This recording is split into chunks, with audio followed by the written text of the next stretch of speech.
Go ahead. Okay, 5:30 having come and gone, I'm going to call the meeting to order. I would note that this is our first public meeting.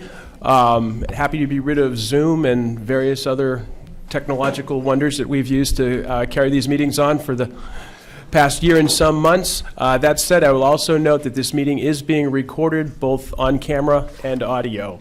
And with that, I would start the meeting with the Pledge of Allegiance.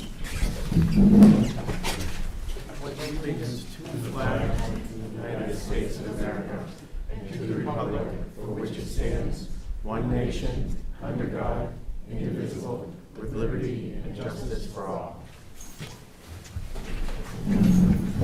Okay, we have a fairly busy agenda this evening, and we also have to be out of this room by 7 o'clock this evening. So I'll just throw that out there. If folks are feeling particularly long-winded, you may get shut off. Our first agenda item is the Conservation Commission's quarterly report from Sarita Fry. And I don't see Sarita here, and the town administrator has told me she will not be joining us. So that said, we will move on to Fire Chief Fisher. Could I get you to come forward? And at this time, I'd like to introduce James Moody, the Vice Chair of Employer Support of the Guard and Reserve here in New Hampshire. And if you'd like to come forward, Mr. Moody. And John, could you maybe give him a mic? I don't know if you can get your microphone over close enough. I'll use my command voice. All right. So, good evening, everyone. So my name is Jim Moody. I'm a volunteer with the New Hampshire Committee of Employer Support of the Guard and Reserve. We're actually a Department of Defense agency. There's a committee in every single state and territory, and made up of volunteers. We have about 50 to 60 volunteers here in New Hampshire that do various things. One of the tenets of ESGR is to support supportive employers of guardsmen and reservists. And Chief Fisher was put in for one of our awards. It's called the Patriotic Employer Award from one of his employees or firemen, Charles Butler. Charles is a private first class in Charlie Company, 3rd to 172nd Mountain Infantry. He's currently deployed, or at least at the mobilization station, and getting ready to deploy to somewhere in a far-off land. But he thought so highly of Chief Fisher and how supportive Chief and the department and the town of Deerfield was to his military career. Charles was also put on COVID support orders numerous times, over the last year, to assist with vaccine distribution, warehousing, security of sites and things of that nature. And of course, now he's deployed, and anytime a guardsman or reservist is deployed, it puts an added burden on the employer, to take up that slack. And again, Chief Fisher has been fine with that, and more than willing to step up and support Charles in his military career. So with that, Chief. And, this is why we were trying to keep you around at the last meeting. Wires crossed. Miscommunication, I apologize. So Chief, again, thank you very much for being a supportive employer. Again, actually, I'll read this if you don't mind. So this is Office of the Secretary of Defense, Employer Support of the Guard and Reserve recognizes Matt Fisher of Deerfield Fire and Rescue as a patriotic employer for contributing to national security and protecting liberty and freedom by supporting employee participation in America's National Guard and Reserve Force.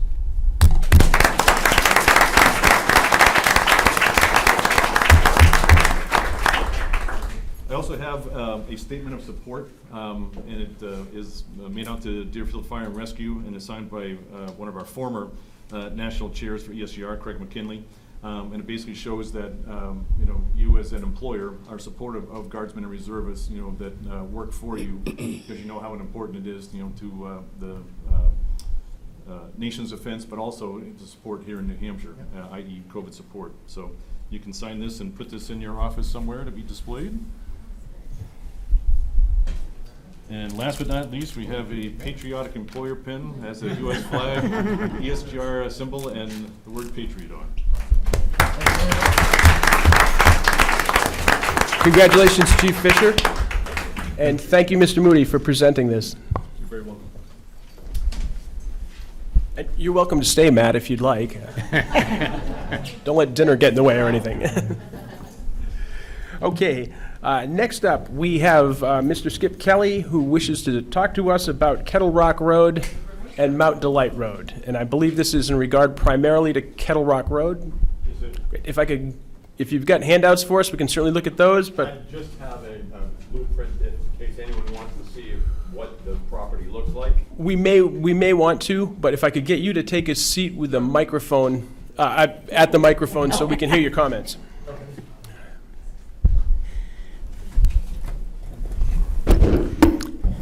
Hi, my name is Skip Kelly, and my company is MDGF LLC.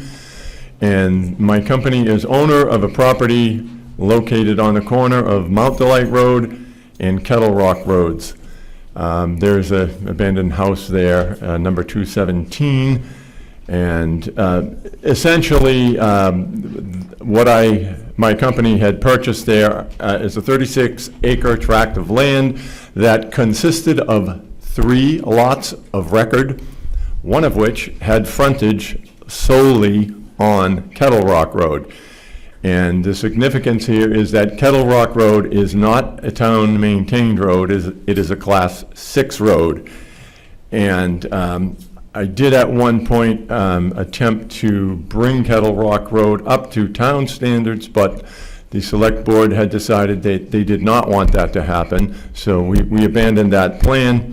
We then sought and received from the Zoning Board of Adjusters a variance to be able to build a structure on the existing lot of record on Kettle Rock Road. Where Kettle Rock Road is not a town-maintained road, you can't normally just obtain a building permit.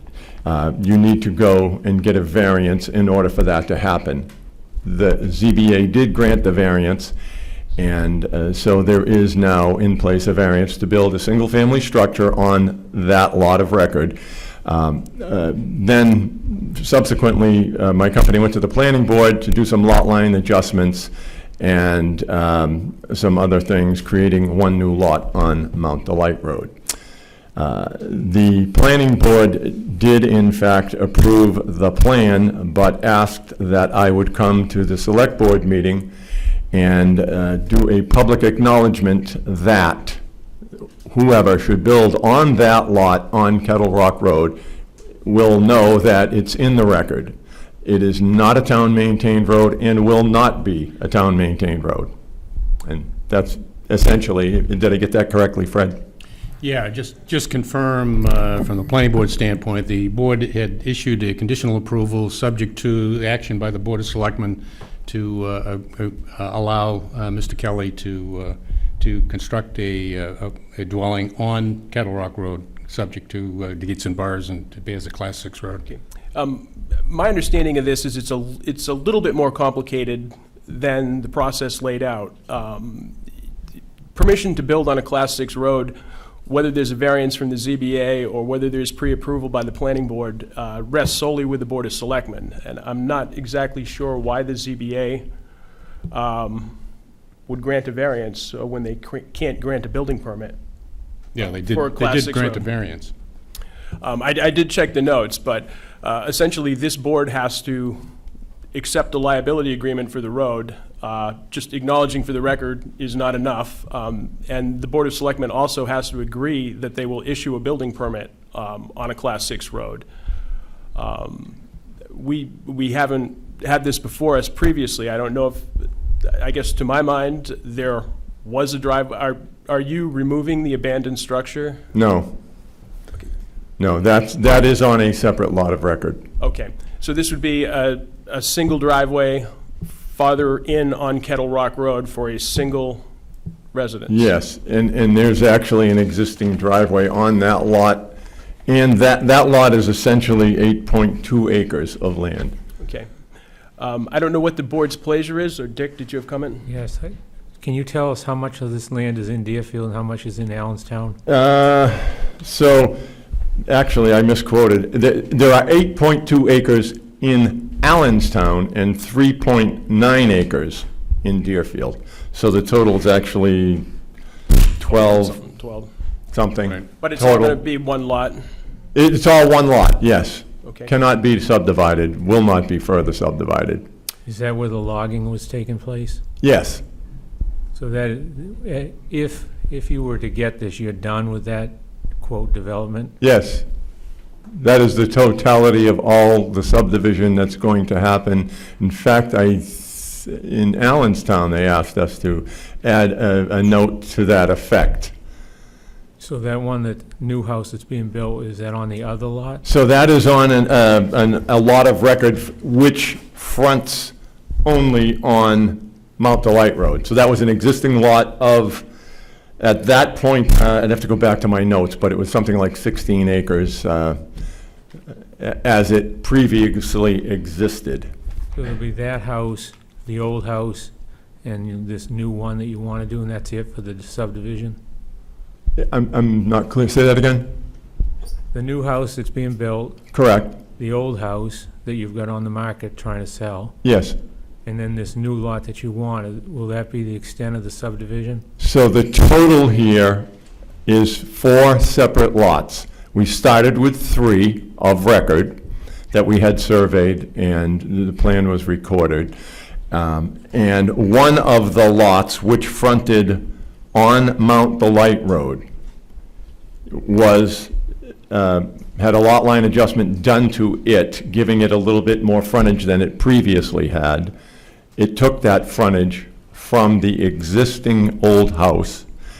Then that lot, which is the same lot where the new construction is taking place, that lot was subdivided into a 5-acre and a 10-acre lot. So there is a total now with, or will be a total of 4. So essentially, we're looking at one single One house additional new lot. between the abandoned house that's for sale and the Godboys' house.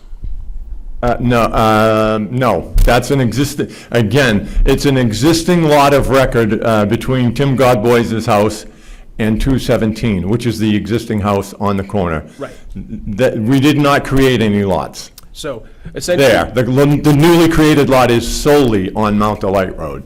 Okay. So what he's looking for the board is permission to build one house with a driveway on Kettle Rock Road. Correct. Right. On a 12-acre lot of, essentially a lot of record. We did do some minor lot line adjustment there. Yep. But, So I don't- Where's the 4th house going? so, there's the existing house in the corner. Yep. There's this lot we're discussing on Kettle Rock, which is 2. Then to the left of the existing house, all the way down Mount Delight toward the power line. Yep. There's already one new construction that's underway. In between that and the existing old house is the additional new The lot. 4th house will be on Mount Delight? No. Correct. Okay. Right. Okay. So I guess the question to the board is, do we want to grant permission for Rick to issue a building permit on Kettle Rock Road for one house? And I guess, to my mind, we've already got 2 people further down Kettle Rock Road that have driveway permits. That's correct.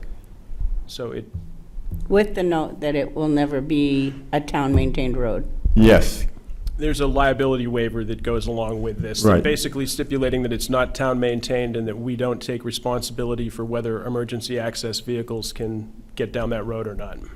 and part of the permitting process, just to be clear, there is a document that you folks have generated already, which was made a part of the variance application package that states exactly what we're discussing, i.e., it's always going to be maintained and liability on the homeowner, not the town. Right.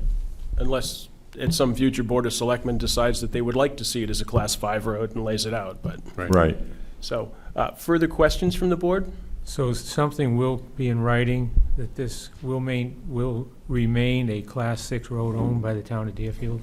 Yes, very definitely. Yes. We've already essentially established that by Yes. telling Skip that we wouldn't lay it out as a Class 5.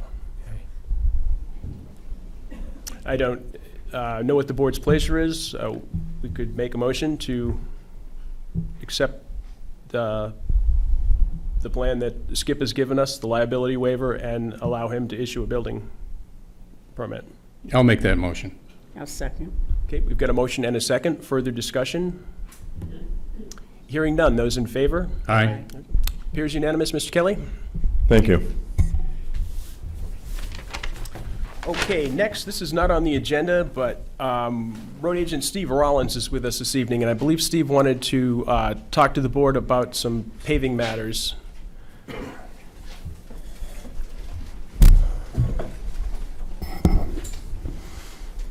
So, as you know, R&D's coming in to start the paving that we contracted with them. Yep. They're actually starting tomorrow morning. And with that extra money that we have, we wanted to do some more overlay at that same price while they're here. And basically, I just wanted to get permission from you folks to go ahead. The obvious question is, what are you looking at for additional Well, overlay? So John and I went through the map that we have as to what roads were next on the list that could be done just with an overlay, without a lot of, being so late in the season, without a lot of work.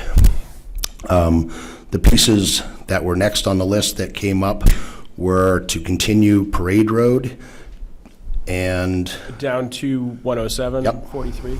Yep, so we're already on Parade Road anyway.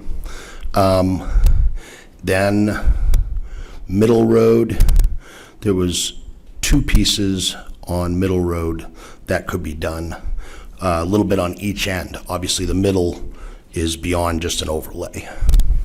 But there was the piece where we left off last year, on Middle coming back towards town.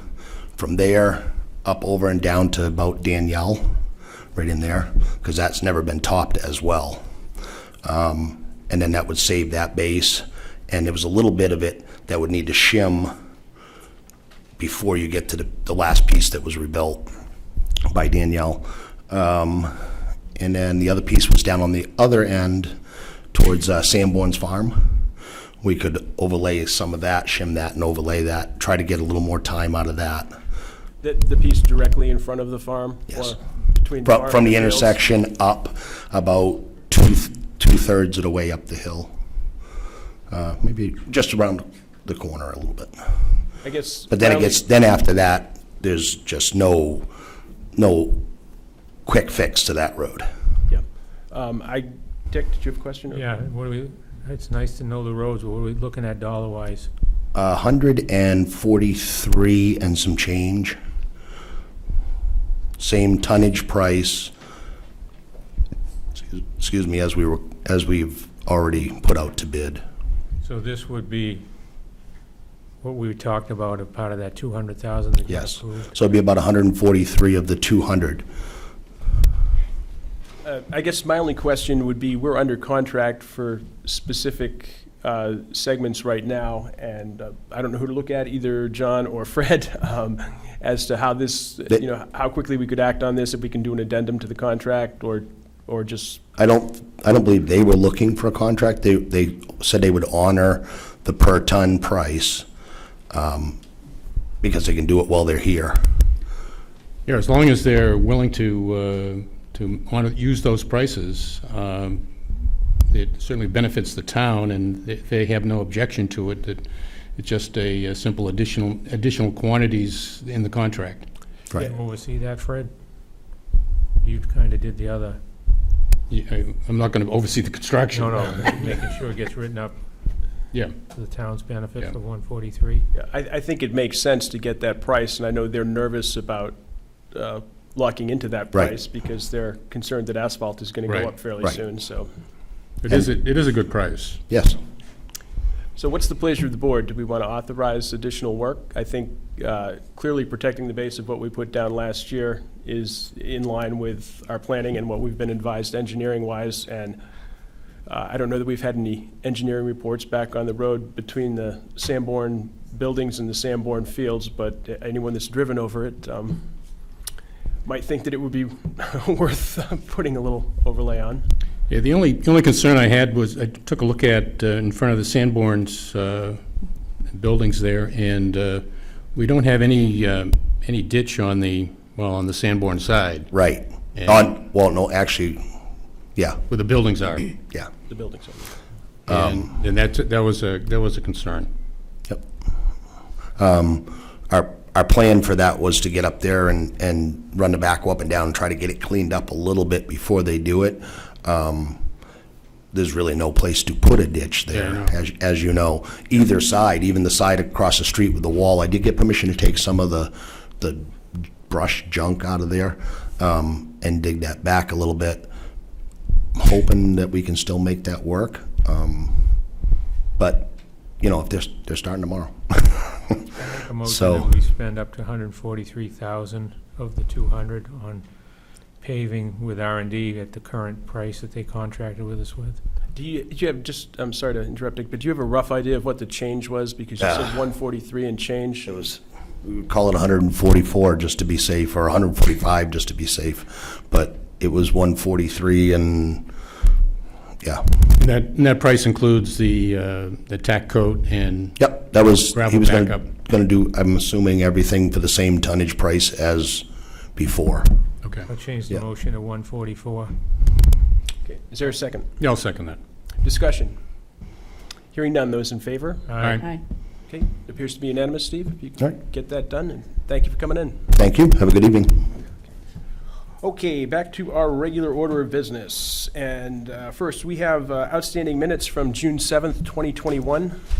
Motion to approve. Second? Discussion. Hearing none, those in favor? Aye. Okay, minutes are good. I'm going to move on to the vouchers. Oh, and before we do that, I'll note for the record, we signed an accounts payable manifest in the amount of $25,164.50 on June 14th, 2021, and we signed a payroll manifest on June 14th, 2021, in the amount of $76,708.78 gross, which netted at $50,285.86, just so we can get that in the record. And this evening, we have an accounts payable manifest dated June 21st, 2021, in the amount of $102,197.07. So moved. Second. Is there a second? Okay. Discussion. I know, did you have a concern about one of the, I did, and they Charges. said it was a bigger tank with more fuel in it, so that's why it not a problem.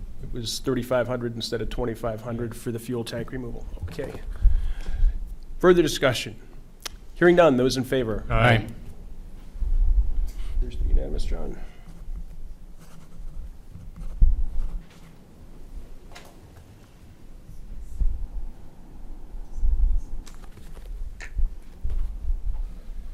Okay, in signatures, we've got a bunch of stuff in signatures this evening. We have multiple personnel action requests. Because we have so many, I'm going to read through them and would entertain one motion if there's no objection from the board. Sounds good. Okay, the first, the employee is Lillian Bolton, and this is VZ Park attendant, part-time, 24 hours a week at $12 per hour. The second is Rowan Carr, same thing, VZ Park, 24 hours, $12 an hour. We have Mia Sarnecki, and I apologize if I mispronounced her name. This is a Parks and Recreation employee hourly at $10 an hour. There is not an hourly amount listed. We have Nick DiAgostino. This is a Parks and Rec employee as well at $10 an hour hourly. We have Caden Gothier, Parks and Rec, $10 an hour hourly. Brian Hellings, Parks and Rec, $10 a week hourly. $10 an hour, Mr. Chairman. Pardon? $10 an hour, Mr. Chairman. Sorry, $10 an hour. Cooper Horton, Parks and Rec, $10 an hour. And these are all hourly employees. Jocelyn Hurley, VZ Park attendant or lifeguard, $12 per hour. Bella LeMay, Parks and Rec, $10 an hour hourly. Max LeMay, Parks and Rec, $10 an hour hourly. Katie Pegnam, Parks and Rec, $12 an hour hourly. This is a returning employee, and that's why, and she's also the lead supervisor, that's why it's 12, not 10. Will Pegnam, Parks and Rec, hourly at $10 per hour. Cameron Triantafel, Parks and Rec, $12 an hour. He's the lead supervisor as well. That's why it's 12.10. We have a transfer station attendant, this being Leonard Morton, 32 hours per week at $15 per hour hourly. I would note that virtually all of the Parks and Rec people are coming on for the summer camp programs at Parks and Rec. The rest are VZ Park lifeguards or attendants. Make a motion to approve the list you just read. Selectman, Chairman to sign it. Second. Discussion. Hearing none, those in favor? Aye. Aye. I'm going to set these aside, John, and I'll sign them after the meeting rather than make everyone sit here. Okay, we have several items from assessing. We have a notice of intent to cut wood or timber. This does not require a motion. This is off of Mount Delight, 48.15 acres, and I cannot read the applicant. Oh, I'm, make up the last name. It's the Judds, Torin and her husband. Judd.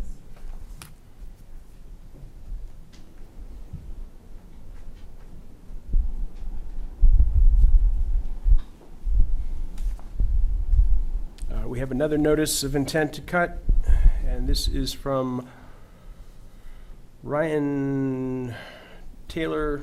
This is on McCarran Road, 28.3 acres, acreage of cut 10.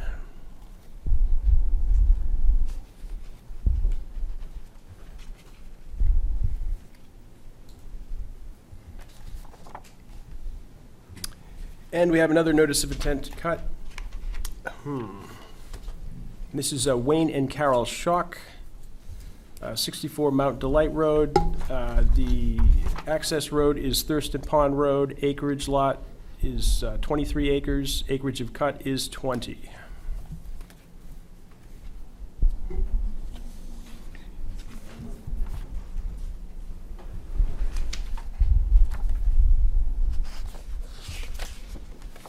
That's the folder for the intent to cuts. Get the glasses for the federal small print here. We have notification from the U.S. Department of the Treasury, and this is regarding the coronavirus state and local fiscal recovery funds.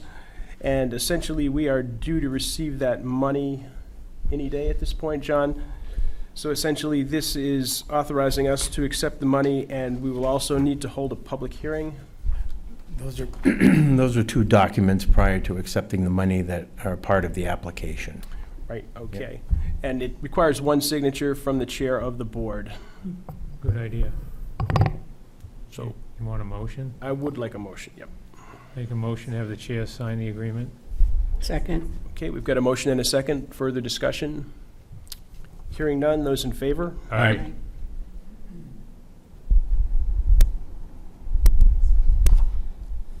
And is there a separate document for the public hearing, or do we just need to set that up, John? You need to set that up. Okay. If you could make arrangements to set I that will up. set that'd be that up. much appreciated. And the second document that goes along with the first regarding acceptance of funds for the fiscal recovery funds is assurance of compliance with civil rights requirements. We have a 3-page assurance from the Department of Treasury, basically acknowledging that we will act appropriately and properly with this money, and understand that they will take it back if we don't. So I would need a motion for this as well. So moved. Second. Okay, motion, further discussion? Hearing none, those in favor? Aye. And this requires one signature as well. And do you have a rough idea of what we're eligible to receive, John? Right now, it's listed as approximately $475,000. Okay, thank you. Okay, we have a letter. We don't need a motion for this because we had already agreed to create the letter and sign it, and this is for Moz Cafe, allowing them to continue with outside dining and table service.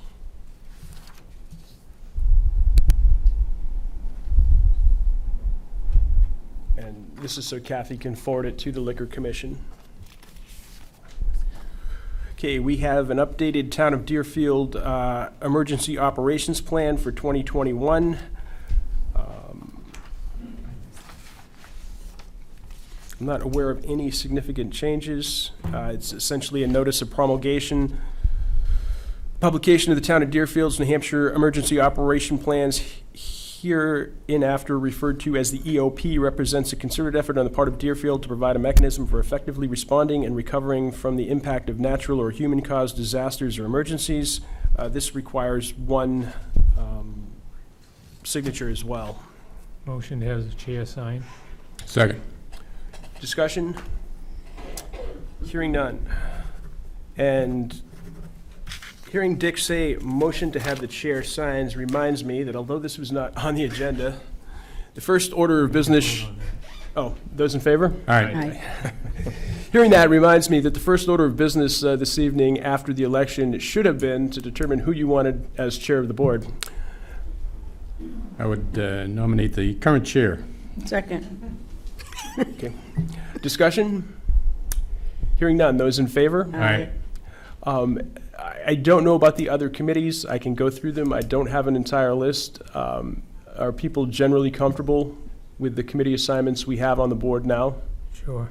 Yep. The only person I talked to was Alden, who, when he called me and told me he wouldn't be there, said that he was happy to stay on the Parks and Rec Committee if That's the why board he's- was in agreement. Yeah, See, now quit. makes sense. So is the board in agreement that we'll continue as we are? Yeah. Yes. And we can revisit it if you go home and think about it and decide you really wanted to be chair. You're good. Okay. Back to signatures. We have the dog warrant, which lists everybody in Deerfield who has licensed their dog and everybody in Deerfield that is delinquent. And hopefully all the select people checked it to make sure they're not on there. But we do need a motion to certify the 2021 dog warrant. I better not be. So moved. Second. Discussion? Hearing none. Those in favor? Aye. Okay, it's unanimous, John.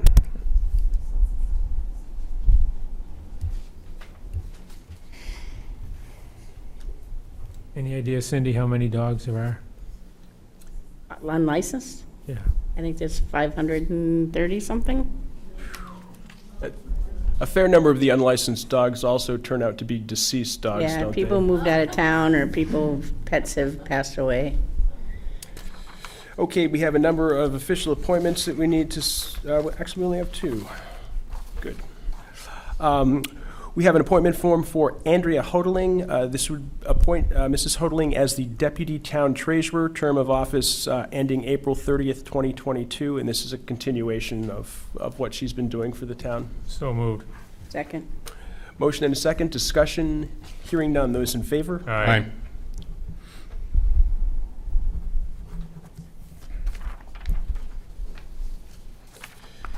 And we also have an appointment form for Kim Crotty, and this is reappointing her as Deputy Town Clerk and Tax Collector. And I know the Town Clerk and Tax Collector is very interested in having Kim reappointed. So moved. Second. Discussion? Hearing none. Those in favor? Aye. Aye.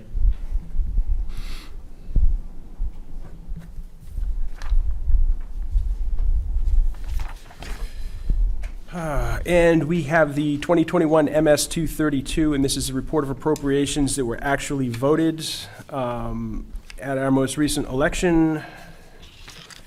And that would be the default budget plus warrant articles that passed, and the total on that is $4,248,118.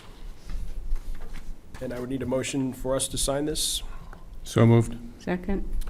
A motion and a second, discussion. Hearing none, those in favor? Aye. Those opposed?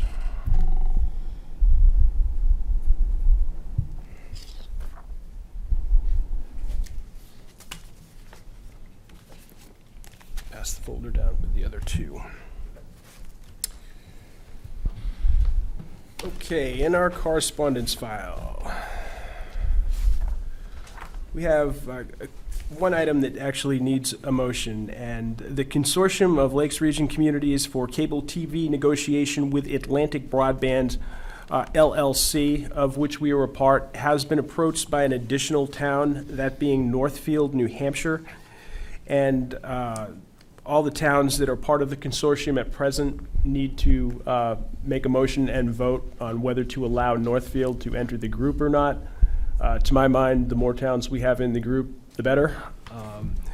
They have a recommended motion, and what they would like us to make for a motion is the Board of Selectmen does hereby approve the admission of the town of Northfield to the consortium of the municipalities of Alton, Belmont, Deerfield, Franklin, Guilford, Gilmington, Laconia, New Durham, and Northwood as a member municipality pursuant to the intermunicipal agreement signed by the current member municipalities, subject to the town of Northfield executing 1, the intermunicipal agreement, and 2, an engagement letter with DTC Lawyers Council to the consortium.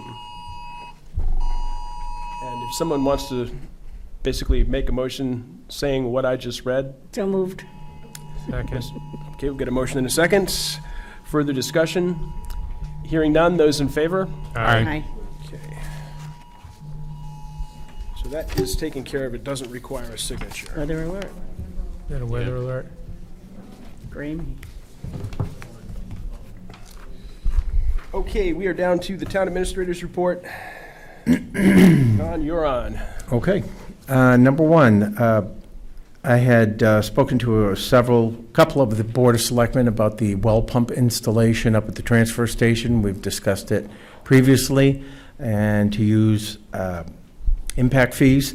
In talking it over with Rick Pelletier, his proposal would be to reduce the quotes that we were given to include the well pump and just have the well drilled with the casing put in and capped for now, because the other two major components, being the septic field and the bathroom, are not even started yet. And it would not make sense to have a brand-new well pump just sit in the well.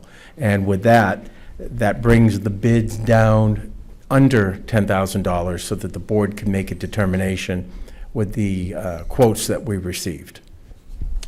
And I did send those quotes out earlier. Do you have a copy of them? I should have them in your, Do you have them in our packet? yeah. Will it cost us a lot more to put the well pump in later? No. It shouldn't at all, and this will enable us to capture the fees in case the timeline runs out on what we can use the impact fees for. I don't have the exact figure. We had two bids. One was from Kentucook, and the other one was, the name escapes me. Oh, there they are, right there. Got them right here, actually. We had a bid from Capital Well, without pump, $8,925. And we had, no.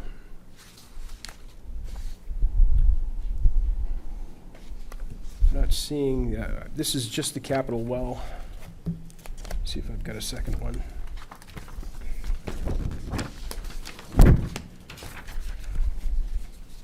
Right here, Andy. That was Kentucook. And the second one is from Kentucook Artesian Well, and that is $7,350 without the pump. And they've noted that right now, a VFD pump system based on a 200-foot pump setting with up to 2 horsepower motor is $4,600. So what's the board's pleasure at this point? Do we Any wanna- guarantee on amount of water for that 7350? No. There is not. Or a depth that they're gonna go for that amount? I think the agreement would be Rick would set a price as to what they can drill to, and then if there's not water reached at that point, we could decide if we want them to go deeper. Basically, what they've got for specifics is pilot hole for casing, $20 per foot, casing, $24 per foot, bentonite gout for the casing, $13.75 per foot, and drilling per foot, $12. But it doesn't say the depth. It does not. I don't believe either of them How can do. they do that? I believe the first quote did give a depth that they would go to. Capital does give us some requirements for water too. Flow requirements, Capital will drill to a depth until one of the following minimum flows is obtained: 12 gallons per minute at 100 feet, 10 gallons per minute at 200 feet, 10 gallons per minute at 300 feet, 8 gallons per minute at 400 feet, and 4 gallons per minute at 600 feet. I think we need to put this off to our next meeting. And see if we can get a depth that they're actually willing to drill to for both quotes. Yeah, because they're not Right. gonna, if they set up and they don't hit water, they're not gonna wait till our next meeting. Okay. Yeah. All right. Can you relay that to Rick, John? I can, and I'll have him here for the next meeting. Great, thank you. The next item was for the septic plan, same place, transfer station. Rick received 3 bids. One was from Jason Franklin for $1,000. He had a second bid for $1,200, and then the third bid for $1,500. He'd like to get board's approval to move forward with getting the plan done. So what's the board's pleasure with regard to the septic plan design for the transfer station? Obviously, Mr. Franklin is the cheapest Right. and is fairly well-known to I'll make a, Board. I'll make a motion to authorize Jason Franklin to, to award the design to Jason Franklin for the septic system for the transfer station. I'll second. Okay, we've got a motion and a second. Further discussion? Hearing none. Those in favor? Aye. Okay, that's unanimous, John. Thank you.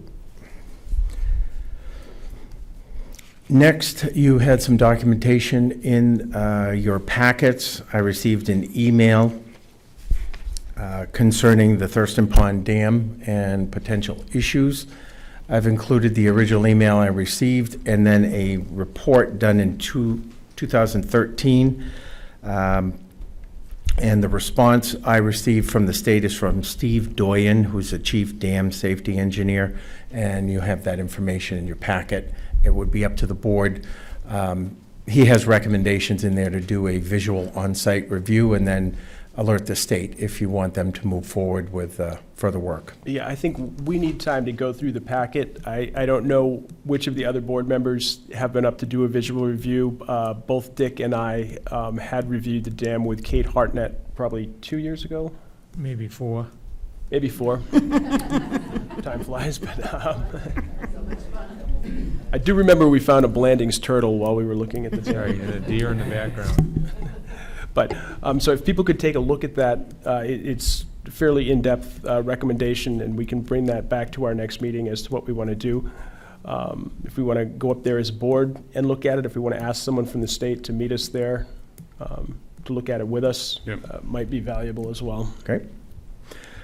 Next, you have some information from the trustees of the trust fund. It's a thicker packet in there. It's all the way in the back. That might be it as well. It has to do with the Jeunesse Educational Trust Fund. This trust fund was put in place quite a number of years ago. Joanna Waring did quite a bit of research on this trust. It goes back to 1870 when there was $5,000 donated for an education fund, with the BOS, Board of Selectmen, being the agent to expend.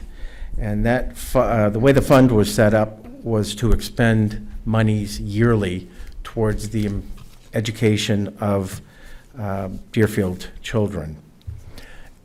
It hasn't been expended in several years, and after talking to Joanna, it's felt that the board needs to make a public motion, actually 2 of them, one to expend the monies currently, and one to, into the future, expend the monies regularly on an annual basis. With a check made out to the Deerfield School District. Correct, and I believe I gave you the language in the 2 recommended motions. You should all have them in your packets. Yeah, and I think that's a good idea. We obviously want to use the money as intended. Know if those are 2 separate motions that we would need to make too. Read that off. Yeah, you want me to read it in the record? As separate motions. Okay, yeah, the first motion would be to direct, I'm confused by the acronym here. Trustees of the trust fund, Okay. sorry. To direct the trustees of the trust fund to expend the accrued interest from January 2018 to December 2021 from the Genis Education Fund with a check made out to the Deerfield School District to be distributed at the end of the calendar year. Motion to approve this statement? Is there a second? Second. Okay, discussion. Hearing none, those in favor? Aye. Aye. Okay, we also need a separate motion, and this motion would state, to direct the trustee of the trust funds to expend monies from the Genis Education Fund in the amount of the yearly accrued interest with a check made out to the Deerfield School District to be distributed at the end of each calendar year going forward until changed by a vote of the board. So moved. Second. Discussion. Hearing none. Just a, Oh, sorry, Fred. just a point of information with regard to the actual amount of money we're talking about. Roughly on an annual basis. Do you know what the balance in the fund is, John? She's given us the interest for the last few years. Right. I don't have I may have a balance. I've got showing, for 2020, $210.56. Yeah, $50.34 so far this year. As of 3/31/21, the balance was $6,585.50. There has been expenditures over the year. That's the reason she included the history.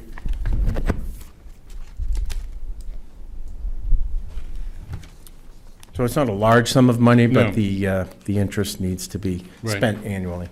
Other discussion? Hearing none, those in favor? Aye. Aye. Okay, that appears to be unanimous, John. All right. Next, I had a request from the Deerfield Historic Commission inquiring whether the Board of Selectmen would like to have a display at Old Home Day along with other departments within the town. They've had interest from other organizations in town, and they are extending the invitation to the Board of Selectmen. I'm not sure what sort of display the Board of Selectmen would have, but See how tonight's meeting goes. Okay. Do you want to think about that, and I'll bring that back yeah, up next I think we week? definitely need to put a little thought All into right. that. Maybe we could do a float or something. I'm not, You do have a copy of the email in your packet. We have time. Next, actually, I'll wait until that was an answer to Alden, but I can probably give everybody. As to the Comcast question, I sent an email to Comcast inquiring about their interest in Deerfield as a coverage area. To date, I have not heard back. As soon as I do, I will let the board know. you probably won't hear back, and when you contact them yourself, they'll tell you they have no interest. That's all right. I just wanted to get back to the board that the email's been sent.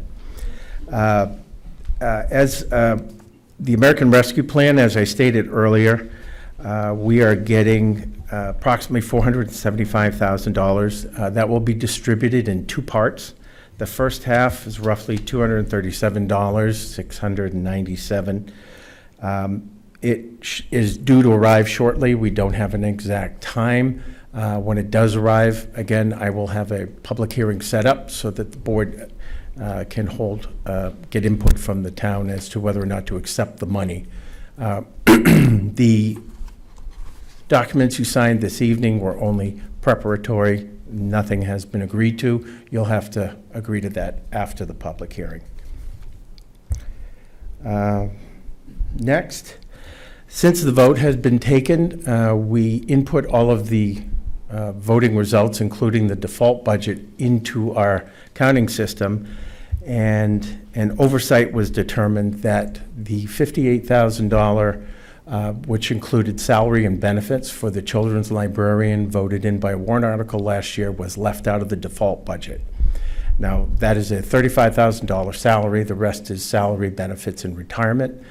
I'm quite confident we have the ability to absorb that within the budget this year due to other part-time people not working their full year. We should be able to cover it, but I just wanted to make that known. Have you been in contact with Department of Revenue to see if I have there's a checked possibility of? with both Department of Revenue and our legal team, and there is no way to add those dollars back in at this time, once the vote's been taken. but we will be able to accommodate and account for that next year, including the recently voted in warrant article for the additional fire rescue hours.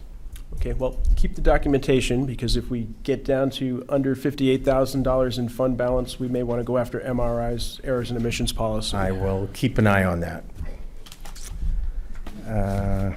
Corey Wildlife Management Area, getting back to the board. I did have a discussion with James Oler, who's the Habitat Program Supervisor with New Hampshire Fish and Game. I sent him an email with the board's concerns about lack of signage and confusion about people getting up to the wildlife area. He was going to send in people to review and assess the situation and get back to me to let me know if additional or more signage could be put in there. I explained the whole situation to him. Yep, good, thank you. Okay. I also received an email, and you have a copy of that in your packet, from the Senior Fitness Group. They are aware that George B. White is now open and summer camp is going on. However, I explained to that group that it's a bit too premature to allow adults back in that area of the building when we're trying to keep unvaccinated children as separate as possible from people walking through that end of the building. And she appreciated my response, but I said I would also bring it to the board's attention. How many members do they have in that little group? They would require a room for about an hour, 2 to 3 days a week, and each one of those rooms is allotted for a certain group of kids on a day like today when they have to be inside in order to spread out. And the whole point of keeping those rooms segregated is so the kids can go into as clean an environment in the morning as possible. And it is counterproductive to have adults exercising in the room prior to the kids getting there. I'm hoping that will change as the year goes on and the conditions and situation change. Well, I think one big condition breaker that we may be able to take another look at this is when we get the ventilation system. Right. We can certainly reassess at that point. Let's do that. When is that looking? We're still, the vendor is still waiting on parts. That is the problem. I think we were hoping the beginning of July or Yeah. Yes, into July. yes. 2 more items. We had an offer from Lamprey Health to have a mobile health van brought into the community once a week. Right now, the proposal is for Friday from 9 to noon, parked at the George B. White Building. This would have no impact or cost to the town. It would be a community service for people, allowing people who want to come by for primary care or just to initiate some kind of care who have not seen a physician in a while. The van will contain a nurse practitioner, an RN, and one other attendant. And it's open and free to the public. They are going to different communities throughout this area. They were able to purchase this vehicle with CARES funds last year. And I think it's a great opportunity to offer people in the town who might not otherwise see some kind of health care provider. It's not an urgent care, just to be sure, but it would be an opportunity for people to talk to a physician. Or Did you say here? yes, it would be, right now we have it planned to park right outside the town clerk tax store in case that's the easiest access for an ADA bathroom should it be needed. You couldn't move it to the town hall? We could. already Andy had suggested previously said that. I'm just concerned about Yep. with the summer camp and Yanni's and, We thought about that too. I believe if the board would allow, Denny might want to speak about that a little bit. Hi. Sure. Just real quickly, one of the reasons we worked with the town offices building is that there are occasions where the ADA bathroom would be of use, and this avoids the issue with town hall for someone having to get a key and get in every week. We're talking about literally someone coming in to get a key, open it, and be responsible for closing it. So it's really just an inconvenience. We have an ADA door, we have an ADA bathroom right here available. It also is foot traffic, and that's one of the goals of Lamprey, is to have a lot of outreach to the community. And our problem is we just don't have a lot of foot traffic. They'll be parked. It's got an exam room within the van. I do want to clarify one thing. It is technically not free care. It is no cost to the town. Persons are asked to use their insurance card, and if a person is unable to pay, as our community health center, Lamprey offers a sliding scale, and they would also be able to make sure that person has access to health care coverage via the state. Thank you, Denny. Sure. I think it's a great idea. I just don't think it's a great idea to do it here. I can certainly bring this back. There's no urgent rush on this. I can bring it back up at next meeting and let everybody think about it. Board want to think about Yes. traffic flow and parking impact here before we authorize it? And I can Yes. certainly talk to you further, Cindy, and give you more information, and I'll bring it up again on the 6th. And one last item, just to make the public aware, our next board meeting is Tuesday, July 6th, because Monday is a town holiday. Great. That's it for me tonight. Okay, moving on to unfinished business, and I'm going to start with what we have listed on the agenda, that being Thurston Pond Road / Ridge Road. I know we've seen some information regarding the status of this road. To my mind, Ridge Road, Thurston Pond Road, in its entirety, is a Class 6 road. It was discontinued via the 1939 Deerfield Town Meeting, warrant Article 5. Although the discontinuance was just discontinued. It was not completely discontinued. It did not revert to abutters. This was reaffirmed by the Deerfield Board of Selectmen in 1991, and they specifically reaffirmed and relayed out two sections, one of Ridge Road and the road that ran out to Mount Delight. And we have good documentation of that. And I have a lot of documentation here dating back to 1772. It appears that the town probably also actually owns the land under the road from the original layout, which was done on rangeways.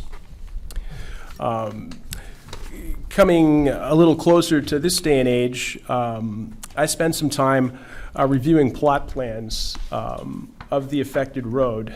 And I found 3 plot plans from the section that is of most interest to the Board of Selectmen, that being the portion of Ridge Road from the corner of Ridge and Range up to the junction with Thurston Pond Road.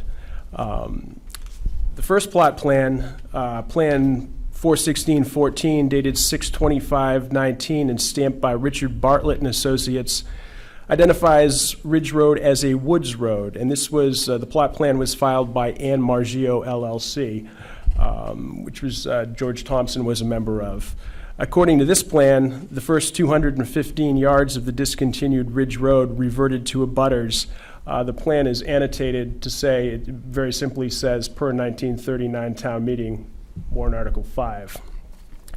The next 2 consecutive plans, Plan 42295, dated 8/5/2020 and stamped by James Franklin, and this illustrates the discontinued section of Ridge Road in a westerly progression. This is the section that includes the town of Deerfield's town forest frontage.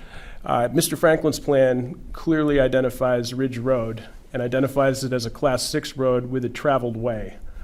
Shows the property boundaries at the edge of the road, not the middle of the road. Moving westerly further, Plan 42294, dated August 5th, 2020, and stamped by Mr. Franklin as well, illustrates the next section of Ridge Road in a westerly progression. This is the section that includes Steve and Dot Anderson's frontage on the other side of the original Ann Margio plot. Same thing. He clearly identifies Ridge Road, traveled way. Property boundaries are at the edge of the road, not the middle of the road. So obviously, the reason this is of concern to the Board of Selectmen is because we have someone who has started to build a house on this section of Ridge Road. Our building inspector gave them a building permit after reviewing the one plan that shows the land reverting to abutters. They are planning on using the end of Ridge Road, the discontinued easterly end, as their driveway. I think the board, to my mind, the board needs to step in and say that this is clearly a Class 6 road. It's going to be complicated because construction has started on the house, but as we already addressed with Mr. Kelly tonight, you can't build on a Class 6 road without permission from the Board of Selectmen, and you certainly can't use a town-owned Class 6 road as your own private driveway without permission from the Board of Selectmen. I know in talking with you one-on-one informally too, there's also some concern about using that road as a driveway because it has an extremely steep grade and intersects probably one of the sharpest corners in town, just about exactly in the middle. So to my mind, it's important that the Board of Selectmen reaffirm that both the 1991 Board of Selectmen has already determined that the middle of Ridge Road, which is now labeled as Thurston Pond Road, is a Class 6 road that didn't revert to abutters by virtue of the 1939 meetings warrant Article 5. It makes no sense to me that this road is all Class 6 town road, with the exception of the last 200 yards based on one plot plan done a couple of years ago. There's a couple of ways we can move forward. I think we can reaffirm that it's a Class 6 road. We may need to lay out the two portions that weren't initially laid out in 1991. I'm not sure what reaction this will get us from the property owners that think they own to the middle of the road and the road is their private property. It's possible that they could look to us for compensation for property lost or value lost. To my mind, again, there's no particular loss of value by having your property border a public way. I think they'd be hard pressed to prove that they lost significant value. Right. And I also think it is well within our capacity and power to lay that out as a Class 6 road. That section and the section above the midsection as well, just to reaffirm that this has been considered a Class 6 road since the 1770s. And as near as I can tell, one badly researched plot plan doesn't change that. I don't know what the rest of the board's opinion is with regard to this. I would also note that Joanne Bradbury had asked us if she could speak this evening. She's not listed on the agenda, but I did indeed have the request form to speak to this. And if Joanne is with us, I would certainly recognize her at this point. And if you could move to the microphone, Joanne.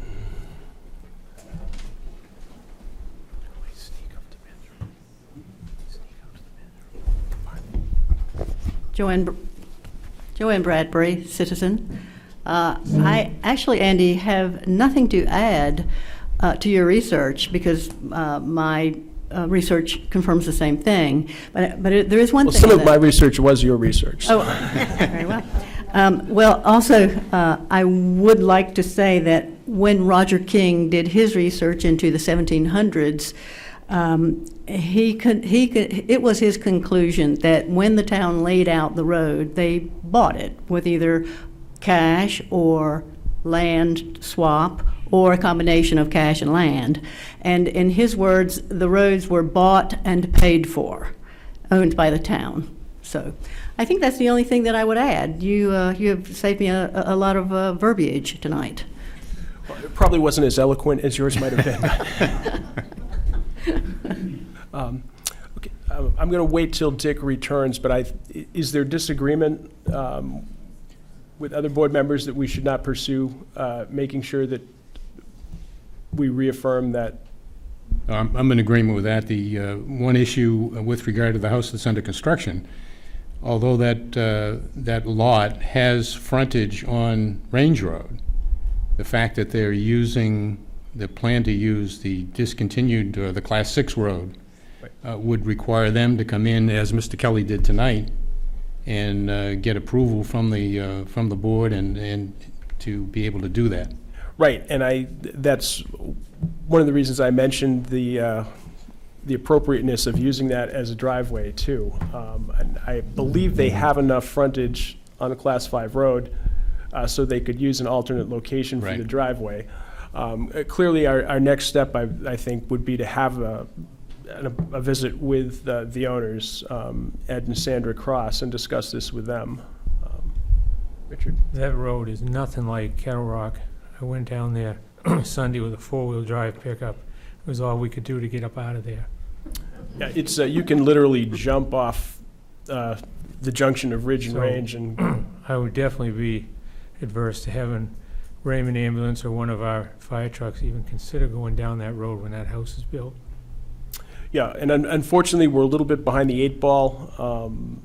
The foundation has been put in, there are walls up, but I think we, 2 meetings ago, we told the road agent not to grant a driveway permit until we had reviewed this, and I think we've reviewed it. We need to do two things. We need to get specifics from legal as to how we reaffirm the Class 6 status of the two sections in question. And that's primarily going to come down to if we can just reaffirm or relay out as a Board of Selectmen, or if we need to be petitioned in order to do that. And I would bet that if we need to be petitioned, there are probably folks maybe among us this evening who would be willing to put their name on the petition, but How do we stop them from going further while we do this? that is probably a question that we need to discuss with Rick Pelletier, as to whether he can issue a cease and desist on a building permit that he's already issued.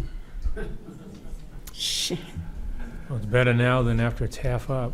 I think we should definitely explore it. Yeah. Maybe you can check with legal as well on that. Yeah, I think, John, maybe if you could check with legal, and I will have a discussion with Mr. Pelletier. So do we need any motions tonight, Andy? I don't think we do. We clearly, well, I would entertain a motion saying that the Board of Selectmen clearly recognizes Ridge Road in its entirety as a Class 6 road. So moved. Second. Discussion?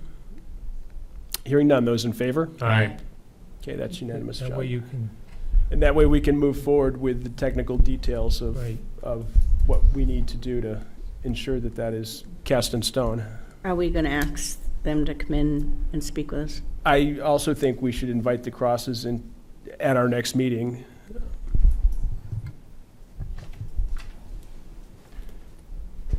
I think we probably should have opinion from legal before we meet with Crosses, so. Yeah, definitely. And there's a little bit of confusion here regarding legal, because our legal counsel has actually worked in the 1991 go-around on behalf of the residents as opposed to the town. He has some misgivings about representing us. I don't know if The that whole firm, actually. yeah, it extends to the whole firm, so that takes Jim Raymond out of the picture as an Yeah. option two.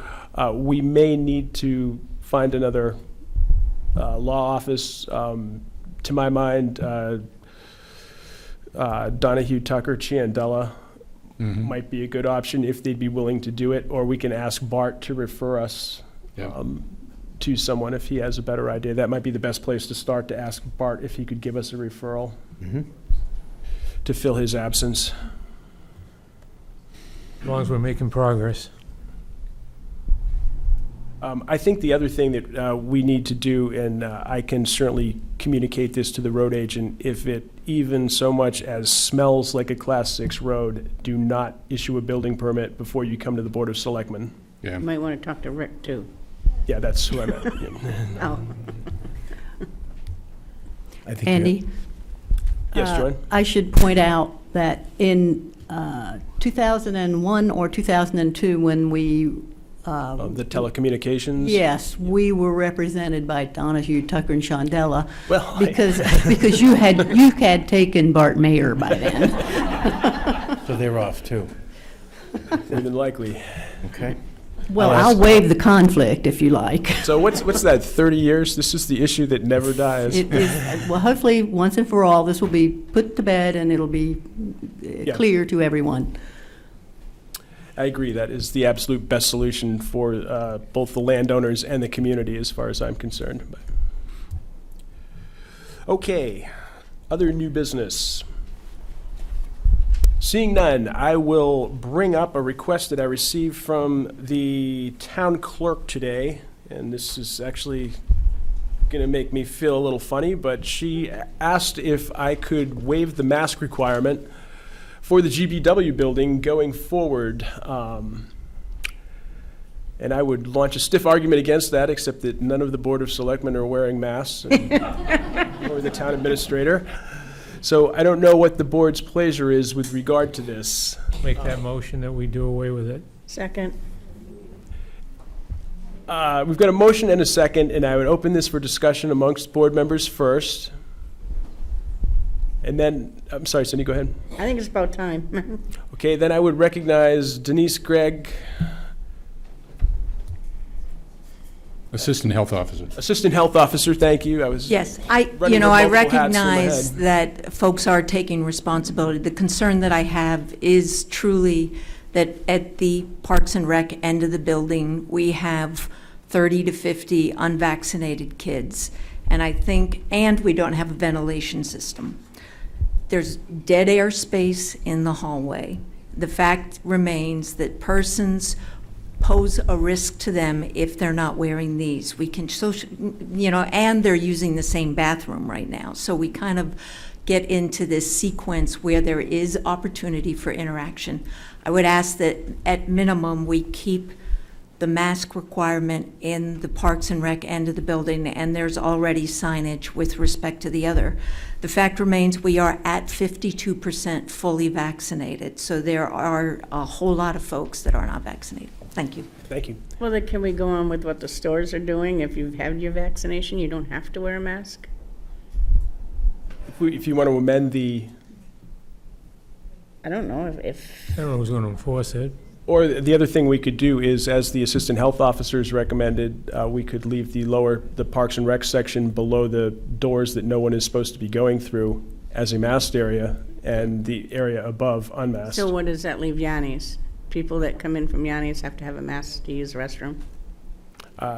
That's how it's currently signed. Yeah. Yeah, I would certainly prefer that scenario. Well, we either need to amend or vote on the motion we have before us, and we could have another one, or How would you word it? essentially, just as the Assistant Health Officer has said, that the area below the fire safety doors in the hallway between the two sections of GBW Would remain masked. would remain masked, and the area above is optional. Not including Yanni's? That would include Yanni's, as it is Yanni's. now, because they're using the same bathrooms.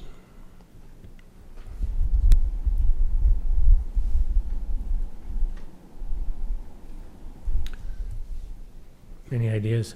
Like, I can't make a motion because No, it's on. it's already on the table. We've got a motion on the table, so you would have to amend the motion, or you could rescind the motion if your second was willing to do that, and we could start over. I'll rescind it. Okay, Yeah, I agree. motion has been rescinded, and we can start over fresh. I'll make a motion to allow maskless attendance in the portion of the building Above the safety doors? above the safety doors, and require continued mask use for that portion on the other side of the safety doors. Okay, is there a second? I'm hearing no second. So now we have no motion.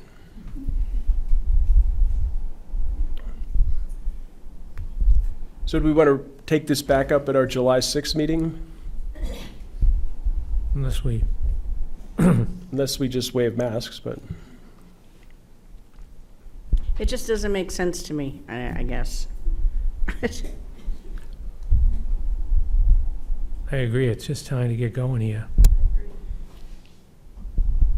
well, we I'll mean, make that there's- motion again. Nobody's going to,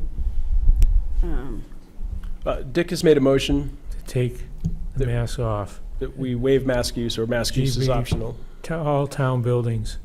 Well, I could even add if you've been vaccinated. Stores don't have anybody to, it's like an honor system.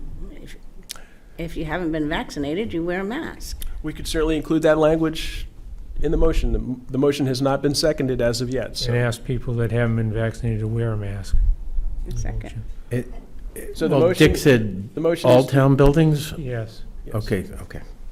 to ask people that are unvaccinated to wear a mask. Mask wear is optional for folks who are vaccinated. Is that the gist of it? Dick? Yes. And we have a second from Cindy? Second. Discussion. Yeah, I can't disregard the recommendations from the Assistant Health Officer, so I'm going to vote no on this. Okay. All right, we are at the vote. Those in favor? Aye. Okay, we've got 2 in favor. Those opposed? No. And I will vote no as well, which will make a tie, and the motion will fail. And I think we can take this up again in July 6th. Hopefully, July 6th will be closer to knowing when we're going to have our ventilation system up and running. Okay, other new business. Other business. Hearing none, at this point, I would move to citizens' comments.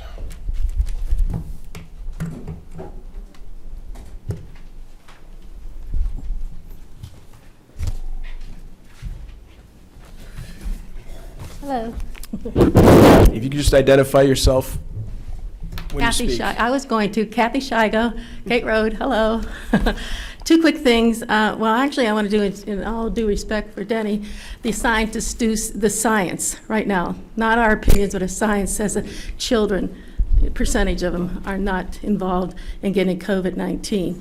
And I think that's something we have to keep an open mind to, is what the science say, not our opinions when it comes to voting on masks. And those is a great idea about those who are vaccinated should not have to wear masks. And the other thing I wanted to ask is, someone mentioned about the COVID-19 Fiscal Recovery Fund, $475,000. I'd like to know, Andy, what would you do with that money? How would that be used?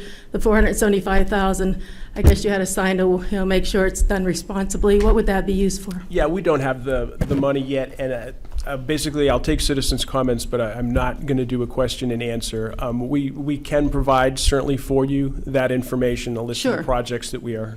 Yeah. Okay, and one other thing I wanted to ask then about is this trustee fund and the Janus education.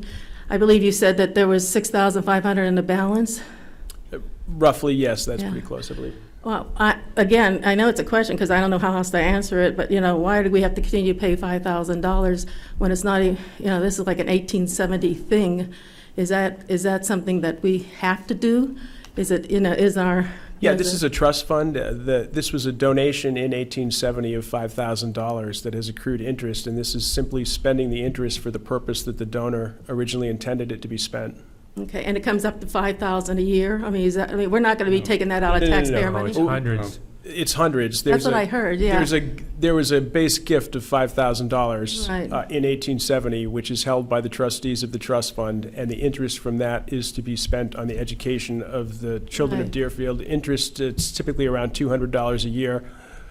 We just needed a motion to move that interest to the Oh, school district. Okay, it's not $5,000 a year, it's the interest every year. No, it's donated money from shortly after the Civil War that generates interest that the originators of the fund intended to be used to educate the children of Deerfield. Yeah. No, I understand the purpose, I didn't understand where the money was coming This from. was essentially housekeeping, just to make sure the money could move. Okay, thank you. Thank you.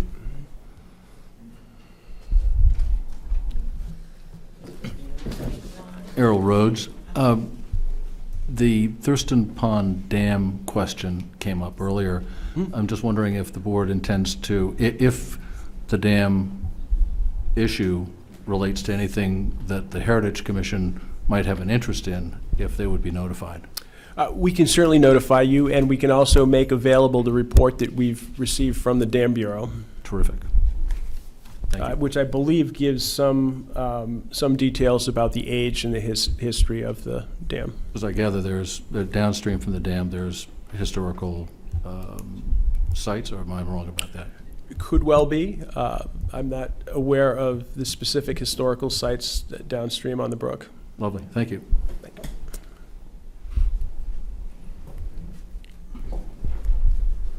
Hi, Bernie Cameron.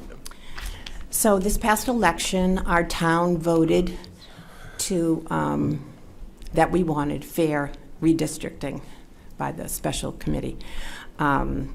I just want to be sure that the Board of Selectmen sends a formal letter to our state reps and our state senator notifying them that this is the will of the people.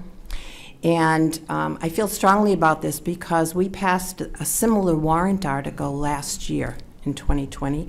That's when it was actually looking for an independent commission. And our state representatives voted against it. They also voted against it when it came up in the legislature back in 2019. So I want them to just be clear that they are representing Deerfield, and this is the will of the people. Now, I will say that one of the reasons that I heard from one of the state reps of why they voted against it, and this may come up, is because they felt that it was going against the New Hampshire Constitution to have this independent commission. And that was absolutely incorrect, because included in that legislation was the mandate that whatever the independent commission came up with for fair redistricting had to be approved, the final step, by the legislature. So that fully complied with the New Hampshire Constitution. So that's my request, that the board send a formal letter to our state reps and senator notifying them. And I would also request that a copy of that letter be sent to the New Hampshire House Special Committee on redistricting, as well as just sending it to our state reps. Deerfield was the 70th town to pass similar legislation, and the special committee has already received copies of letters from their Board of Selectmen from 50 towns. So I think that it's important that they hear from Deerfield as well. Great. Thank you, Bernie. And I would note to the rest of the board that Bernie did send me an email asking me to bring this up under other new business. And I got carried away with thinking about Thurston Pond and completely forgot about it. So my apologies, Bernie. Harriet Katie Deerfield. The Election Law Committee in the House handles the redistricting. It's not a special committee, it is the Election Law Committee. And they do it according to the Constitution. They then have public hearings on how it's redistricting. Now, we have 332 towns and, what, 4? I don't know, but do you have a comment specific to this? Well, my point is, you can send it to your representatives. There's no reason not to. It was a vote. But, as Bernie said, 70 towns out of 332 doesn't show overwhelming support by the state of New Hampshire's towns. Okay, thank you. Other citizens' comments this evening? I would note for the record that I'm not hemorrhaging. A fish bit me last week and I forgot and scratched it, but masks work very well as first aid pieces as well. Motion to adjourn if no one else is going to speak. Is there a second? Second. Those in favor? Aye. Thank you for joining us this evening. It's the biggest crowd we've had in a while.